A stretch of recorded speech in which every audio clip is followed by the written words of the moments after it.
Um, Welcome to our earnings. There's really so much to say. Obviously, our performance in U.S. commercial is extraordinary. Some would say bombastic. The numbers that just fly off the screen are the 70% year-on-year growth in Q4. Palantir shares surging here in overtime as well.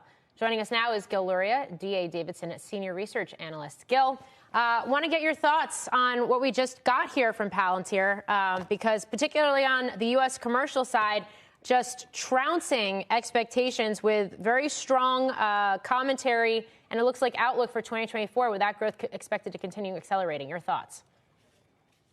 Yeah, they've definitely cracked the code on how to translate their leadership in AI into the commercial business, starting with the U.S. They've started these AIP boot camps, which is an accelerated pilot to get some of their enterprise customers to figure out how to use AI in their current context with these new generative AI capabilities. And they've been able to do that very rapidly after producing a new product set about a year ago. They're now fully in stride in terms of getting enterprise customers to engage and adapt some of these products early. The numbers that just fly off the screen are the 70% year-on-year growth in Q4. The numbers that I almost had to turn the page when I saw them were the 100 and over 100 contracts over $1 million, 37 over 5, and 21 roughly over $10 million. It's almost inconceivable to do that many contracts given the way our product used to be. And so what you see is a convergence of our product being easier to use, an augmentation of its charisma, both driven by developments in AI, large language models, which make the product approachable Foundry to the broader market. You also see just this enormous demand and our ability to meet that demand with a new piloting approach that we call boot camp. So we went 2 years ago, we did 92 pilots. And last year, really mostly the second half of the year, we did over 500 boot camps.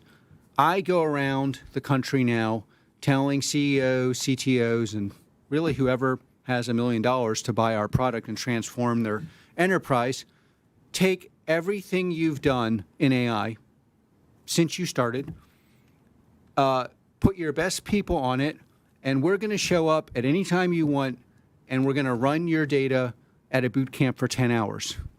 And then you compare your self-pleasuring to our operationally relevant, commercially valuable, critical to your enterprise results. Our 10 hours, your 10 months.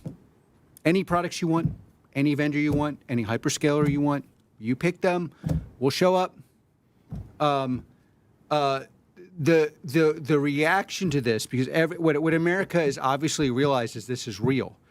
But if you took the total number of people, total number of enterprises that are doing AI of any kind, including algebra, and said it would be probably less than the 300. We have 300 customers that are creating operational results using our AIP product. Operational meaning, define it how you want. I'm defining it as they'll pay $1 million or more for it.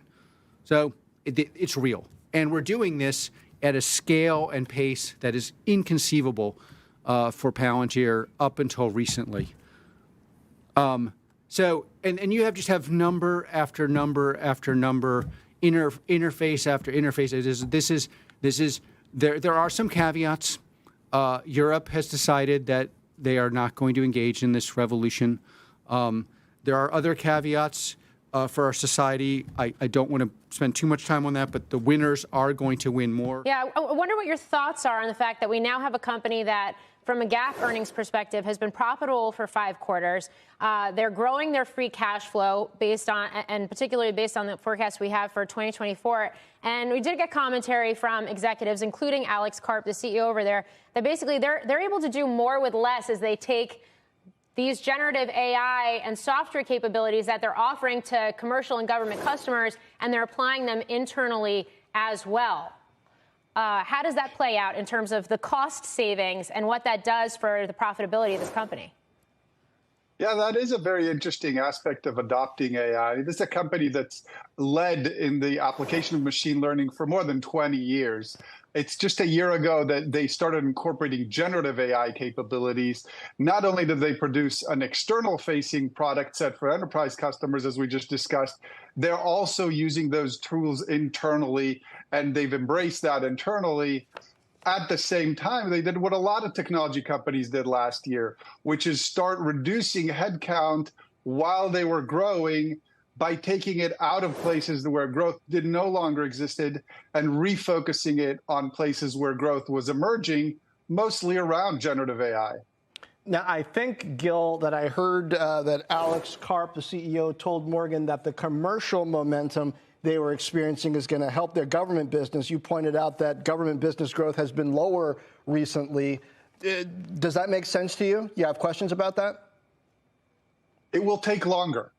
It's harder to take people out of government and put them in a boot camp or an AI boot camp to start embracing new applications. The process for government acquisition is a multi-year process, but they're well on their way. They already led in that regard in terms of building government applications, but this is a multi-year ramp. They're not going to be able to have an inflection point this year. They'll be able to sell one government at a time, one agency at a time, and ramp that up over time. But again, they already go into this as the leading dual-purpose software company for the government, and so they're in a very advantageous position. It's just unlikely that we'll see an inflection point this year in that business.